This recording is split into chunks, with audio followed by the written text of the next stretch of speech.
Hi, my name's Robert Holden. Recently, Michelle Pilley, the MD of Hay House UK, sent me a book called 108 Mystics by Carl McColman. Michelle knows that I'm a keen student of mysticism and she thought that I might really enjoy this book. And I have to say, I absolutely love it. This book, 108 Mystics, features short profiles and essential teachings of some of the most beloved mystics in history. Schools of mysticism have existed really since the beginning. In Christianity, for instance, there is the Gospel of John, which is one of my favourite Gospels, and it's known as the Mystic Gospel. There are other Gospels too, like the Gospel of Mary, which features the teachings of Jesus and Mary Magdalene, that also have a strong mystical and Gnostic element to them. In Judaism, there is the Kabbalah. In Buddhism, we have Zen. In the Islam tradition, there is Sufism. And also Confucianism is balanced out with the way of the Tao. Now, what is a mystic? Well, I think a mystic is somebody who knows in their bones that they were born before the wind and they're also younger than the sun. I'm quoting Van Morrison from his song Into the Mystic. Mystics come in all shapes and sizes. So they are singers like Van Morrison and David Bowie and Kate Bush and Joni Mitchell. They are playwrights and authors like Shakespeare and J.K. Rowling. They're poets like Mary Oliver and John Donne. There are artists like Van Gogh and Leonardo da Vinci. Scientists like Albert Einstein and David Bohm.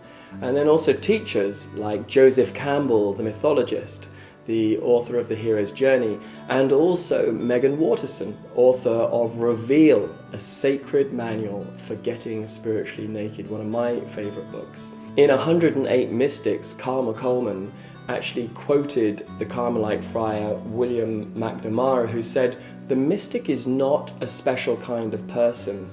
Each person is a special kind of mystic." Therefore, really, everybody is potentially a mystic. I think we're all born with a mystic potential. The Buddhists say that everybody is born as the Buddha, and then we forget about it, and it's only later on that we remember that we have this mystical potential within us. The path of the mystic was, for me, beautifully described by Joseph Campbell, who said that the goal of your life is to make your heartbeat match the beat of the universe, to match your nature with the higher nature. Mystics have a keen sense of oneness. They're able to see through what Einstein called the optical delusion of separation. John Donne, the poet, said, "No man is an island entire of itself. Every man is a piece of the continent, a part of the main." St. Francis, one of our most beloved mystics, he was a keen observer of the oneness of creation. He expressed this in the Canticle of the Creatures, sometimes called the Canticle of the Sun. But he talked about brother sun and sister moon, about brother fire, sister water, and even sister bodily death. I think this is a great starting point for mysticism. It's the idea that we're not actually separate from anything. We're not separate from heaven. We're not separate from love. We're not separate from happiness. We're not separate from wisdom. Mystics have a strong guidance system which offers wisdom over and above the intellect. In A Course of Miracles, which is my favourite book and which is indeed a mystical text, there's a line which says, "Your being is the knowledge of creation." Your being is the knowledge of creation. Mystics understand that you can go direct for knowledge. If you want to know something of the universe will reveal that information to you if you ask in a way with an open mind and an open heart. I think the whole point of having a mind is to use it to understand the mind of God. That's a mystic point of view. The journey of mysticism really is a journey that takes you into the here and now. It takes you into the beautiful ordinary. The mystic isn't trying to get to somewhere else. They're not suffering from what I call destination addiction.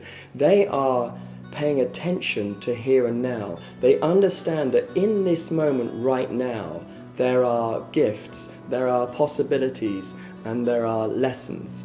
One of my favorite poets, Hafiz, said, "God circled this spot that you are now at on a map for you, knowing that you were coming." So a mystic is intently interested in the beautiful ordinary.